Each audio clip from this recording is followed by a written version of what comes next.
Assalamualaikum warahmatullahi wabarakatuh. Bismillahirrahmanirrahim. Allahumma sholli ala sayyidina Muhammad wa ala alihi wa sahbihi ajma'in, amma ba'du. Rabbi shrah li sadri wa yassir li amri wa hlul 'uqdatam min lisani yafqahu qawli. Sekali lagi kita bicara tentang khodam malaikat di dalam keris naga puspa atau keris empu gandring. Jreng jreng. Intro ya. Kali ini saya ambil dari kitabnya Imam Ibnu Hajar Al-Haytami, ulama fikih mazhab Syafi'i. Beliau mengarang sebuah kitab yang berjudul Al-I'lam bi Qawaidil Islam. Arti bahasa Indonesianya, pemberitahuan tentang hal-hal yang bisa memutus keislaman seseorang atau bisa menjadikan ente ini murtad wal iyadzubillah. Semoga kita terhindar dari melakukan hal-hal yang membuat kita menjadi keluar dari Islam. Saya ambil pertama dulu tentang awal mula adanya cerita-cerita mengendalikan malaikat. Jadi kalau Gus itu tidak termasuk kepada mengendalikan malaikat, abaikan. Karena saya tidak bicara tentang itu, saya bicara tentang ilmu. Kata Ibnu Hajar, dimulai dari wal azaimu kalimatun yaz'umu ahlu hadzal ilmi anna Sulaiman ala nabiyyina wa alaihi assalatu wassalamu lamma a'tahu Allah ta'ala hadzal mulka wajadal jana ya'bathuna bin nasi fil aswaqi wa yakhtifunahum minat turqati fasa'ala Allah ta'ala ayyuwalliya ala kulli qabilatin minal jinni malakan yatbituhum anil fasadi fawallallahu ta'ala al malaikata ala qabailil jani famana'uhum minal fasadi wa mukhalatatin nasi wa alzamahum sayyiduna Sulaimanu salawatullahi wa salamuhu ala nabiyyina wa alaihi wa sallama al-kuffara wal khuraba minal ardi dunal amiri liyaslima an-nasu min syarrihim fa idza ata ba'duhum wa afsada dzakarul muazzimu kalimatin tu'azzimuha tilkal malaikatu wa yaz'umuna anna likulli naw'in minal malaikati asma'a umirat bi ta'dhimiha wa mata aqsama 'alaiha biha ata'at wa ajabat wa fa'alat ma talaba minha fal mu'azzimu bitilkal asma'i ala dhalikal qabili yahduru lahu malakul qabili minal jani alladhi talabahu awish syahsu minhum yahkumu bainahum bima yuridu wa yaz'umuna anna hadzal baba innama dakhalahu al-khalalu min jihati adami dhabti tilkal asma'i fa innaha ajamiyatun hal hiya madmumatun aw maftuhatun aw maksuratun wa rubama asqatan nasahu ba'da hurufiha min ghairi ilmin fayakhtallu al-amalu fa innal muqsama bihi lafdun la yu'azzimu dhalika la yu'azzimuhu dhalika al-malaku fala yujibu wala yahsulu maksudul muazzimi. Jadi kalau diartikan di bahasa Indonesia kan, orang-orang yang menggemari perzimatan ya, perjimat-jimat ya, apa bahasa kita? Jimat itu mereka mengira di mana perkiraan ini lebih besar keliru.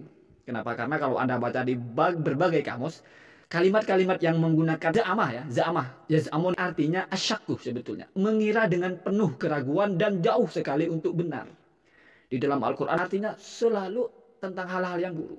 Mereka menyangka akan selamat dari siksaan Allah, mereka menyangka tidak akan disiksa, mereka menyangka, pokoknya prasangka-prasangka yang jauh dari kebenaran. Itu za'amah namanya.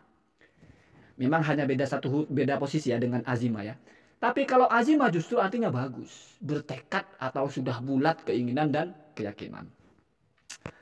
Kemudian orang-orang yang menggemari zimat itu mengira. Jadi al-muazzim yaz'umu. Beda kan? Azimah menjadi azimat, za'ama menjadi yaz'umu, mengira-ngira gitu. Mereka mengira-ngira bahwa dulu ketika Nabi Sulaiman itu diberikan kerajaan oleh Allah, maka Nabi Sulaiman itu menyaksikan jin-jin ini bermain-main di pasar. Ya'basuna fil aswaq. Wa yahtifuna minat turqat, dan mereka mencopet gitu. Lalu apa yang dilakukan Nabi Sulaiman? Apakah Nabi Sulaiman memerintahkan malaikat? Ini tidak. Nabi Sulaiman tidak memerintahkan malaikat, tetapi meminta kepada Allah. Agar Allah mengutus malaikat. Nah, itu intinya. Agar Allah mengutus malaikat untuk menjaga masing-masing kabilah jin-jin ini agar tidak lagi mengganggu manusia. Jadi misalnya ada 100 kabilah jin, maka di setiap kabilah itu Nabi Sulaiman meminta kepada Allah agar ditugaskan malaikat yang menjaga mereka. Kemudian jin-jin ini direlokasi. Nah itu ya. Jadi Nabi Sulaiman merelokasi jin ini ke mana katanya?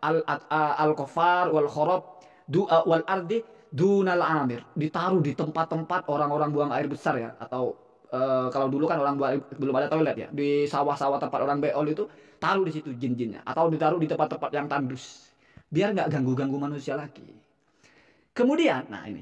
Prasangka orang-orang yang menekuni ahli perzimatan itu mengira bahwasanya ketika ada jin yang coba-coba merusak pagar itu, artinya mau idza ata ba'dun minhum atau ba'duhum wa afsada, ketika mereka itu ingin coba-coba membongkar blokadenya itu, maka apa katanya, al muazzim, orang yang menekuni zimat ini berpikir atau mengira bahwasanya ada bacaan, ada menyebut sesuatu atau asma namanya, di mana nama-nama ini Allah perintahkan kepada para malaikat untuk menghormati nama itu. Artinya kalau nama itu dibaca, maka malaikat akan tunduk. Ini perkiraannya. Ini bukan hadis Nabi. Bukan firman Allah apalagi. Ini hanya asumsi tukang-tukang jimat itu. Kalau mereka menyebutkan sesuatu, nanti malaikat bisa mereka atur. Karena malaikat akan datang dan akan akan taat dengan apa yang mereka perintahkan. Itu awal mulanya ada bahasa orang mengendalikan malaikat. Ibnu Hajar menggunakan bahasa yaz'umu, mengira. Mereka itu mengira gitu. Jadi apa bahasanya ya? Persepsi mereka gitu ya. Ya mungkin ini kan dari zaman dulu ya, mungkin sampai zaman sekarang masih ada hal-hal semacam itu. Tetapi mereka juga dari generasi ke generasi juga berpikir bahwasanya ketika semakin kesini kok nggak mempan lagi. Karena ternyata nama-nama itu sudah berubah. Karena nama-nama itu atau yang disebut untuk sesuatu yang diucapkan lah, atau disumpahkan lah untuk bisa mengendalikan malaikat itu tertulis atau terbuat dari bahasa ajami, bukan bahasa Arab. Sehingga la yudri, tidak diketahui. Madmunuhu, maftuhuhu, maksuruhu, bagaimana dibaca rofaknya, bagaimana dibaca nasabnya, bagaimana dibaca jernya. Jadi tidak jelas bagaimana bacaannya. Dan mungkin juga sudah dirubah atau dihapus. Dalam bahasanya Ibnu Hajar yang ditulis itu, warubama, dan mungkin saja gitu. Mungkin saja telah dirubah ya. Atau telah di an-nasah itu orang-orang yang suka merubah-rubah itu. Hurufnya sudah dihilangkan. Sehingga faktanya sekarang kalau itu dibaca nggak efektif lagi. Ini prasangka mereka. Jadi memang sejak dulu sudah ada orang yang menyangka dengan membaca satu mantra lah bahasanya. Yang jelas mantra ya. Kenapa? Karena ajam bahasanya. Bahasa ajami, bukan bahasa Arab. Bahasa itu cuma dua. Kalau nggak bahasa Arab ya bahasa ajami. Gitu saja. Non Arab. Ya kita nggak usah protes tentang itu ya. Sudah jelas itu. Jadi jelas. Awalnya jimat itu berisi bacaan-bacaan di mana kalau disebutkan itu malaikat bisa tunduk. Itu ada, keyakinan seperti itu ada. Dan itu adalah menggunakan bahasa za'ama yaz'um. Prasangka-prasangka yang asyakku sebetulnya. Hanya meraba-raba, mengira-ngira. Kemudian Imam Ibnu Hajar melanjutkan penegasannya. Apa kata dia? Wal istihdamatu kismani, sejatinya di dalam dunia perdukunan, bukan perdukunan ya, perjimatan ya, atau apa kan sekarang kan namanya sudah bagus, spiritual ya, atau apa ya, supranatural, supraekal ya. Itu ada dua, perhodaman itu ada dua sebetulnya. Jadi ini sudah spesifik ya. Kalau pelayannya manusia nggak masuk hodam, nggak masuk kepada hodam di sini, itu pembantu dalam arti manusia gitu. Hodam yang dalam bahasa urf mereka, dalam makna hakiki urfi mereka gitu. Ini tidak bisa disebut makna hakiki lugawi ya. Kenapa? Karena bahasa hodam itu ya pembantu siapa aja. Ini sudah makna hakiki urfi yang dipahami secara adat di kalangan mereka gitu. Dalam ushul fikih kan seperti itu. Kalau makna hakiki syar'i nggak ada ya. Syariat nggak membicarakan apa itu hodam. Ini urfi saja menurut mereka gitu. Apa katanya? Ada dua. Yang pertama itu al-kawakib. Al-kawakib itu bintang-bintang ya, atau nujum, atau benda-benda langit lah. Makhluk planet lah bahasanya ya, yang di atas itu. Yang kedua apa? Waljan dan jin. Jadi cuma dua. Nggak pernah ada hodam itu malaikat. Jadi tidak pernah ada itu istihdamul malaikah. Yang ada hanya istihdamul kawakib wal jin. Bagaimana prakteknya? Kalau yang kawakib, yaz'umuna lagi. Mereka mengira-ngira lagi, mengira-ngira dengan penuh keraguan. Annalil kawakibi idrokatin, bahwasanya bintang-bintang atau planet-planet itu punya pengetahuan gitu. Atau mereka itu bisa menjangkau, gitu. Punya kemampuan untuk menjangkau. Ya ini kan biasanya untuk peramal itu kan seperti itu guys, perbintangan itu, nujum itu. Idza kubilat bibukhurin, apabila dihadapi dengan atau kita menatapnya dengan memakai dupa. Bukhur itu kan dupa ya, kemenyan lah bahasanya. Kemudian watuliya syai'un khasun, lalu dibacakanlah mantra-mantra tertentu alalladzi yubashiru al-buhuro, oleh orang yang sedang membawa bukhur itu, membawa kemenyan itu. Kemudian warubama taqaddamat fihi af'alun khosatun, dan sebetulnya atau mungkin saja kan sudah dibahas di kitab ini sebelumnya, ada pekerjaan-pekerjaan yang haram, ada pekerjaan-pekerjaan yang bukan hanya haram tapi menjadikan orang itu kafir. Begitu juga dalam perbuatan dan perkataan. Artinya begitu juga dalam perkataan. Ini sebetulnya Ibnu Hajar mewanti-wanti. Ini dekat sekali dengan hal itu gitu. Salah satunya adalah ketika memperlakukan kawakib itu, menyampaikan kalimat-kalimat kepada kawakib itu sebagaimana kalimat-kalimat yang disampaikan kepada Allah. Atau kalau bahasanya dia bi alfadin uluhiyah, bilafdil uluhiyah. Jadi seolah-olah kawakib ini sebagai Tuhan yang punya kendali. Ya, uluhiyah itu kan yang mengendalikan. Kalau rububiyah yang bukan disembah ya, seperti sesembahan. Kalau menyampaikan kalimat-kalimat yang mengindikasikan menyembah, maka itu jelas-jelas kafir. Ya. Lanjut. Kemudian wa huwa kufrun sharihun yunadihi bilafdil uluhiyah wa nahwi dzalika. Wa minha ma huwa ghairu muharramin. Ada juga perbuatan yang tidak haram.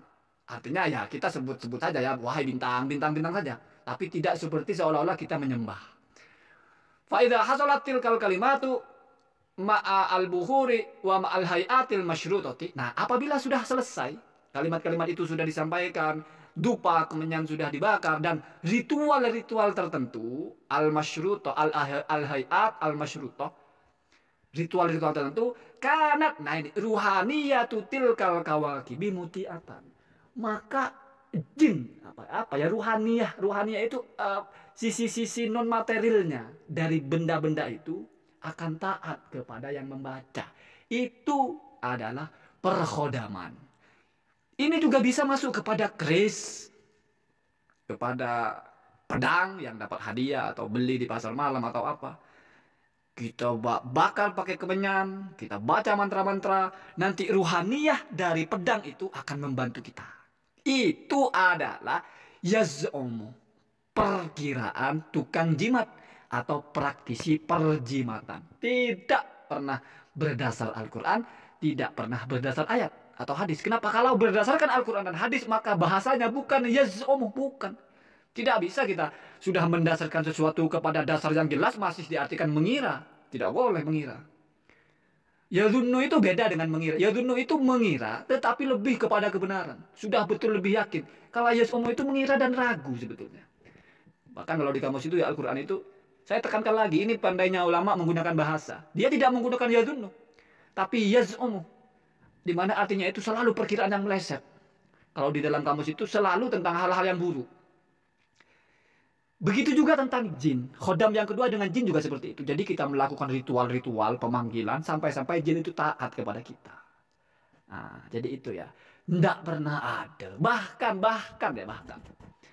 oleh orang-orang yang pakar atau ahli dalam ilmu seperti ini pun sejak awal sudah mengatakan bahwasanya memang awalnya ada nama-nama yang kalau disebut itu malaikat bisa taat. Kenapa? Karena Allah memerintahkan malaikat untuk taat kepada nama-nama tersebut atau menghormati nama-nama tersebut, sehingga efeknya ketika nama-nama tersebut disebutkan maka malaikat bisa taat. Tetapi itu sudah hilang katanya. Ini perkataan mereka ya. Sudah hilang. Sekarang yang ada itu sudah diganti-ganti. Kenapa? Karena tidak ada dobitnya tidak ada, maksudnya tidak dikristalkan, tidak dijaga, tidak dilestarikan gitu, dan tidak terdiri dari bahasa Arab.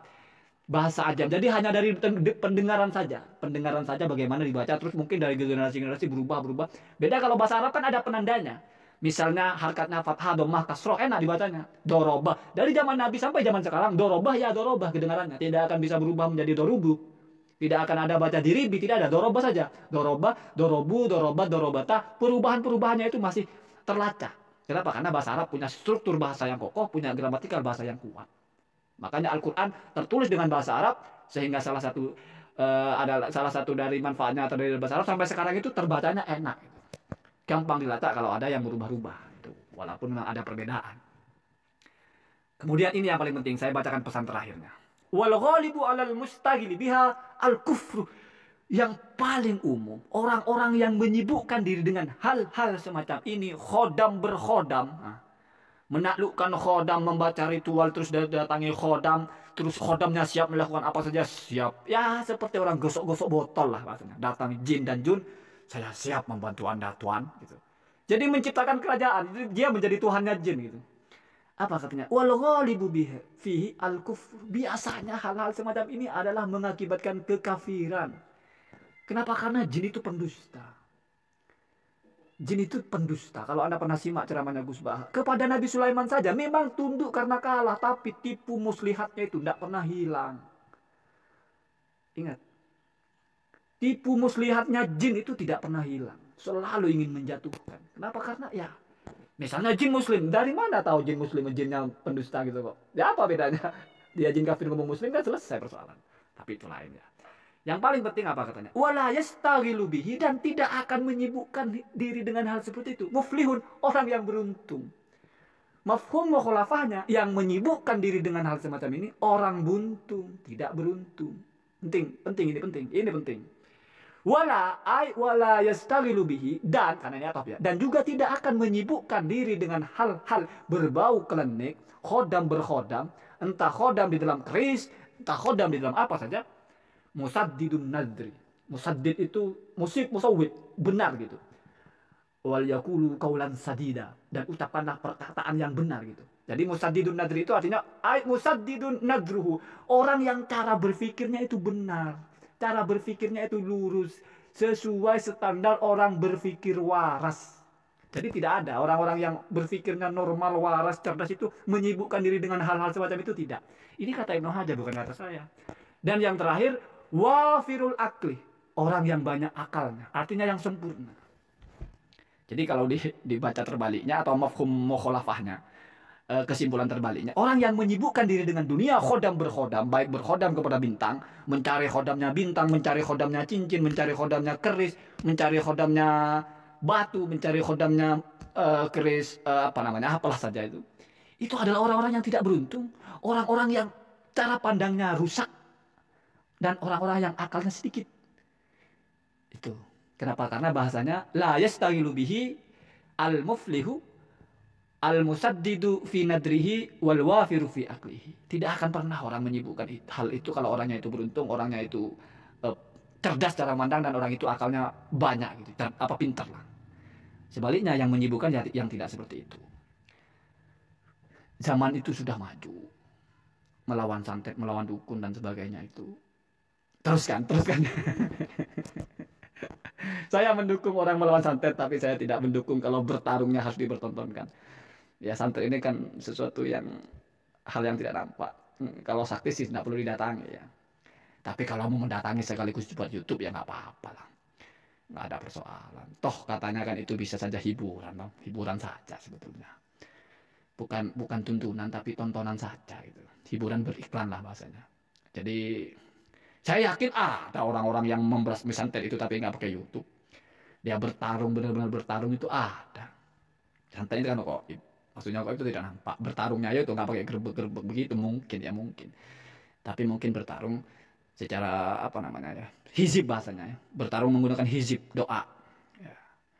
Menggunakan hizib di mana Allah nanti bantu dengan menurunkan malaikat membasmi mereka gitu. Nggak langsung pakai tongkat. Habu. Tapi ya kalau mau yang seperti itu silahkan.